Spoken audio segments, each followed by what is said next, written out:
Oke. Assalamualaikum warahmatullahi wabarakatuh. Kenalkan, saya Fatma Kartika Sara, Desa Tanjunova, mewakili Indonesian Budget Center yang pada hari ini kesempatan untuk sedikit memaparkan terkait transparansi anggaran COVID-19.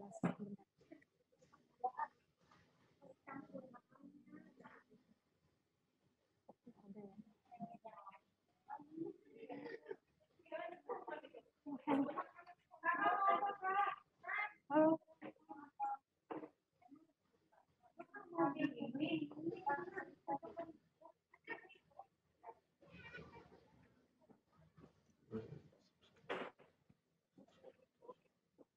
Halo. Iya, Bu Hatma, Halo. silakan. Ya. Iya, halo, silakan Bu Hatma. Ya, maaf.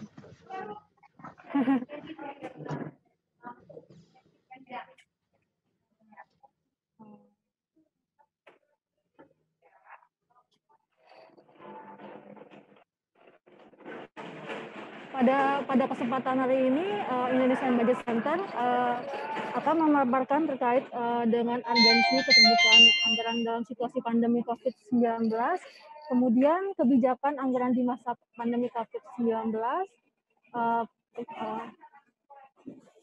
Oke. Ini kan saya screen. Terkait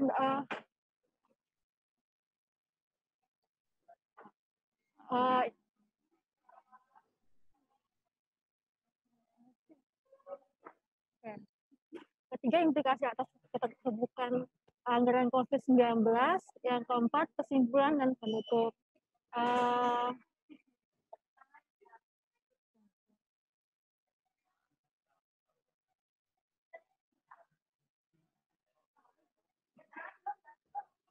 Indonesia Budget Center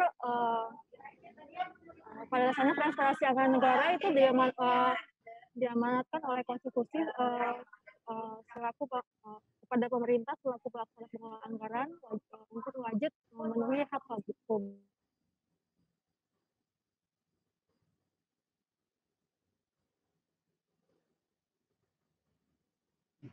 Halo, Bu Hatma. Halo, Bu Hatma.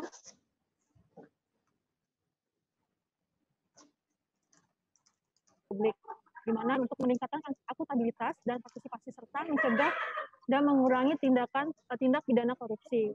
Kemudian, keterbukaan akses atas informasi anggaran akan mendorong efektivitas pengawasan dan evaluasi kinerja anggaran oleh pemangku kepentingan untuk menciptakan pengelolaan fiskal yang berkualitas. Dampak COVID-19 terhadap proyeksi APBN 2020 cukup signifikan, di mana pendapatan negara mengalami penurunan sebesar 24% atau 533,25 triliun. Kemudian belanja negara mengalami peningkatan sebesar 8% atau 198,74 triliun. Defisit anggaran terhadap PDB itu mengalami peningkatan yang cukup drastis, yaitu 260% atau 4,58 triliun. Sedangkan pembiayaan utang juga mengalami peningkatan sebesar 247% atau 868,61 triliun, yang dimana pembiayaan utang tersebut untuk menutupi defisit. Perubahan kebijakan APBN 2020 sesuai Perpres 72 tahun 2020, di mana pendapatan negara berupa perluasan dan perpanjangan kebijakan insentif pajak untuk dunia usaha sampai dengan Desember 2020.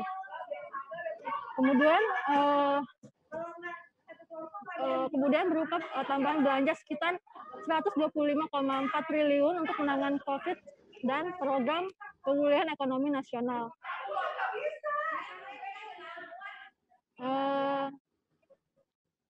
Mbak, halo? Halo? Iya, halo Bu Hatma. Sebentar ya, karena masa Agusnya ada gangguan teknis, saya coba memasukkan materi Bu Hatma dulu sebentar ya, Bu ya. Mohon maaf. Oh gitu. Ya, sebentar.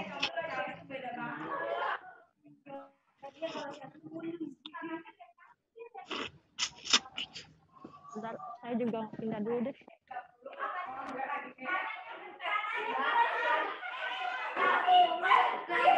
Ya. Kemudian Bu Hatma. Ya, halo.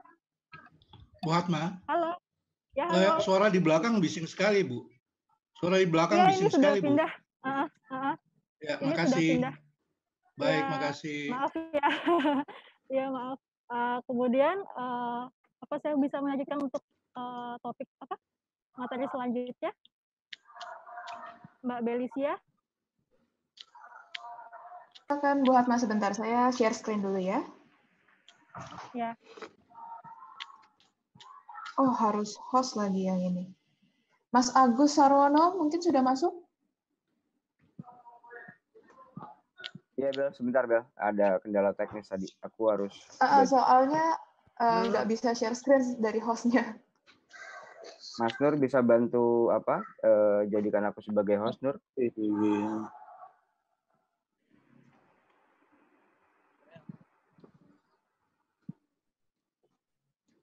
Jadikan aku sebagai host nggak, Bel?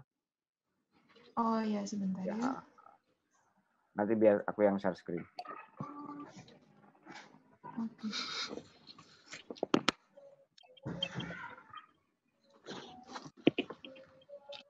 Oh, dari sini nggak bisa, Mas. Ya, sebentar.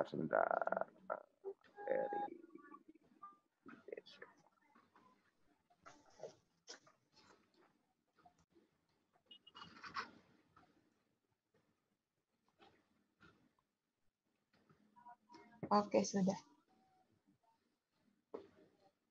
Oke, bisa dilanjutkan Bu Hatma mungkin?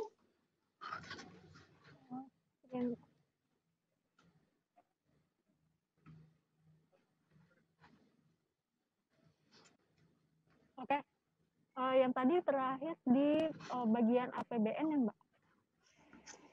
Iya, betul. Oke, sampai sini tadi kalau nggak salah ya. Yang di bawahnya lagi? Oke. Di bawahnya lagi? Ya, ini.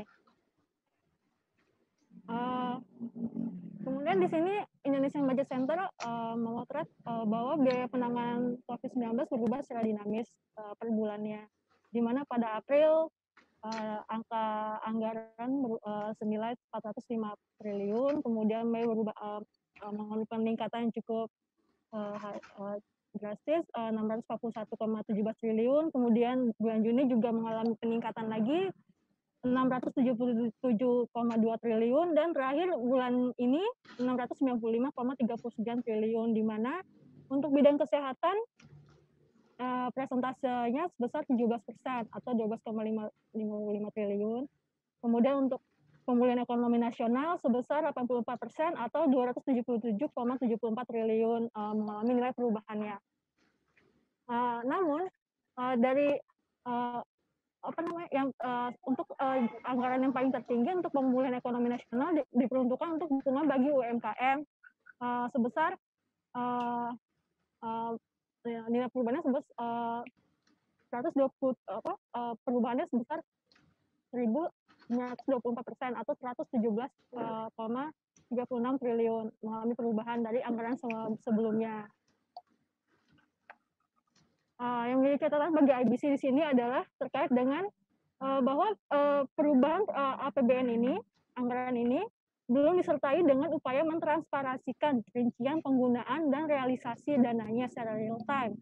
Ketertutupan akan berpotensi, dan menurut IBC, ketertutupan akan berpotensi menimbulkan tindakan penyelewengan dan penyimpangan. Next.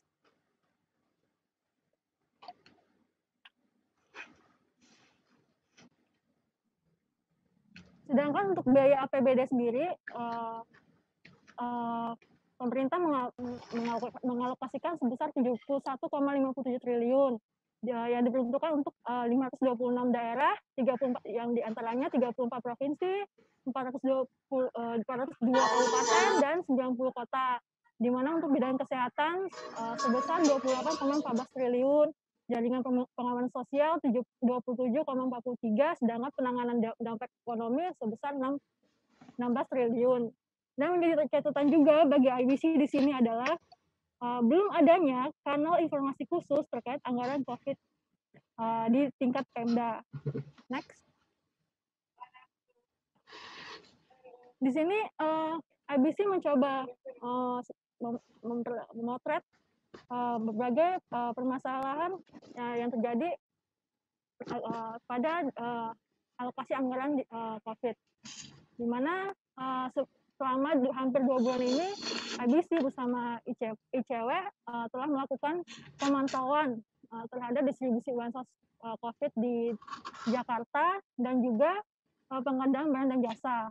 Kemudian untuk distribusi bansos COVID berdasarkan laporan warga, kami menemukan bahwa adanya dugaan pengurangan volume bansos sembako oleh pihak RT, di mana pelapor mengeluhkan bansos isi paket bansos dikurangi oleh pihak RT dengan alasan pemerataan agar semua warga merasakan paket bansos tersebut. Kemudian juga ada laporan warga yang mengatakan bahwa di website data penerima bansos Pemprov, pelapor terdaftar sebagai penerima bansos, tetapi saat dikonfirmasi ke pihak RT mengatakan bahwa data pelapor tidak ada, pelapor tidak terdaftar seperti itu. Kemudian juga saat tim pemantau melakukan konfirmasi juga ke pihak RT mengeluhkan terkait tumpang tindih data penerima bansos Presiden dan Pemprov DKI. Pihak RT mengatakan bahwa data Pemprov dan bansos Presiden itu sama, seperti itu. Kemudian di sini juga pihak RT mengeluhkan terkait jumlah paket bansos yang turun di RT tiap kali kerap berubah. Misalnya tahap pertama 50 paket misalnya, kemudian tahap kedua mengalami kenaikan, kemudian tahap ketiga turun lagi jumlah paketnya seperti itu. Jadi pihak RT bingung bagaimana mendistribusikan ke warga. Kemudian terkait dengan saat ditanyakan oleh tim pemantau, bagaimana proses pelaporan, maksudnya tanda terima oleh pihak antar warga ke RT yang sebagai bukti bahwa warga telah mendapatkan bansos tersebut. Pihak RT mengatakan yang tanda tangan adalah warga yang memang ada namanya di daftar penerima. Sedangkan warga yang memang juga kebagian bansos meskipun nggak dapat, dia nggak tanda tangan seperti itu. Kemudian terkait dengan pemantauan pengadaan barang dan jasa, IBC juga memantau di laman LPSL KPP DKI Jakarta. Di sana masih sangat minim informasi terkait pengadaan barang dan jasa COVID-19. Begitu juga dengan laman Kementerian Kesehatan. Kemudian untuk LPSE Kemensos, data terakhir diupdate tahun 2018 seperti itu. Next.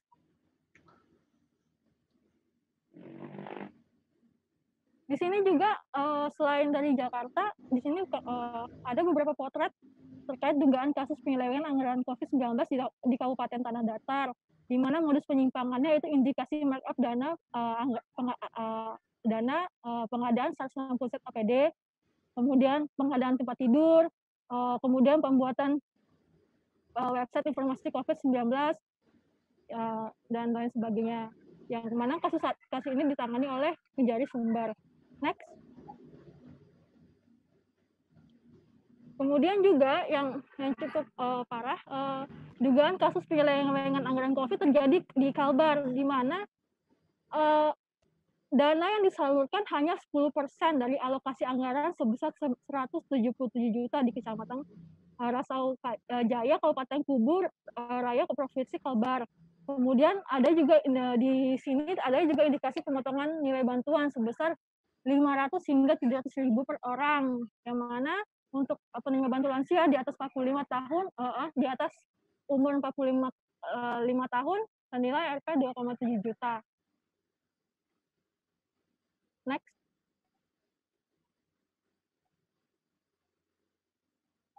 Begitu juga dengan dugaan kasus korupsi di Banten sebesar 1,9 miliar, yang mana kalau di Banten dana tersebut dikembalikan ke kas daerah dan DPRD mengusulkan untuk menggunakan kembali untuk belanja bantuan sosial. Next.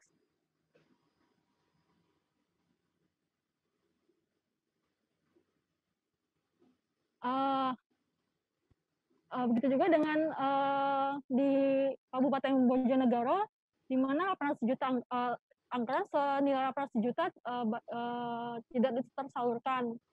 Next.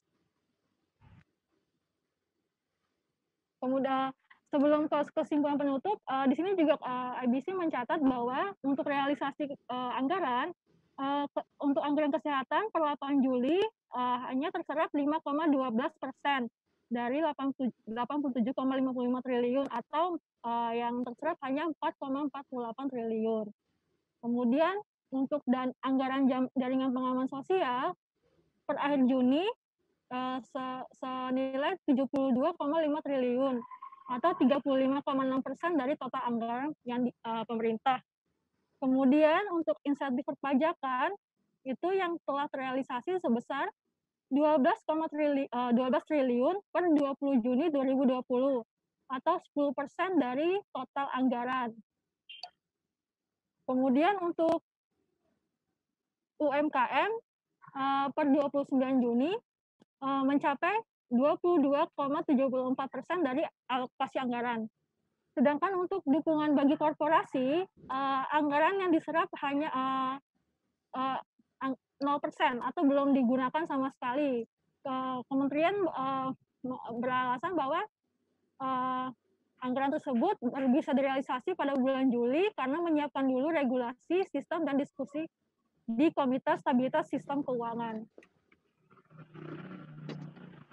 Kemudian pada kesimpulan ini ada beberapa rekomendasi dari IBC terkait dengan pertama, dampak COVID-19 membuat pemerintah melakukan perubahan postur APBN maupun APBD secara dinamis, termasuk meningkatnya pembiayaan negara dari utang. Untuk itu, IBC merekomendasikan mengharapkan pemerintah lebih terbuka dan hati-hati dalam mengelola anggaran untuk menjaga akuntabilitas APBN dan atau APBD selama pandemi COVID-19. Kedua, Presiden telah beberapa kali menyampaikan arahan kepada seluruh kementerian, lembaga, dan Pemda untuk mengelola anggaran COVID secara terbuka. Namun dalam pantauan IBC, arahan Presiden belum berjalan. Data-data mengenai rincian perubahan belanja kementerian, lembaga, dan Pemda untuk penanganan COVID termasuk informasi seluruh aktivitas pengadaan dan realisasinya belum terpublikasi. IBC meminta Presiden Republik Indonesia untuk mengeluarkan instruksi mengenai keterbukaan anggaran COVID-19 termasuk sanksi kepada kementerian atau lembaga yang tidak melaksanakannya. Kemudian pemerintah pusat dan daerah telah memiliki sarana e-government atau e-planning, e-budgeting, e-procurement, dan lain-lain yang dibangun dengan anggaran yang tidak sedikit. Oleh karena itu, IBC menyarankan pemerintah pusat dan daerah untuk mengoptimalkan sarana tersebut untuk penggunaan untuk menginformasikan data anggaran COVID-19 secara real time atau mengintegrasikannya dalam satu data anggaran COVID-19. Kemudian IBC bersama Koalisi Masyarakat Sipil mengajak masyarakat untuk bersama-sama menyuarakan tuntutan keterbukaan anggaran COVID-19 untuk menjaga kebocoran penggunaan anggaran COVID-19. Demikian pemaparan kami IBC terkait dengan transparansi anggaran. Assalamualaikum warahmatullahi wabarakatuh.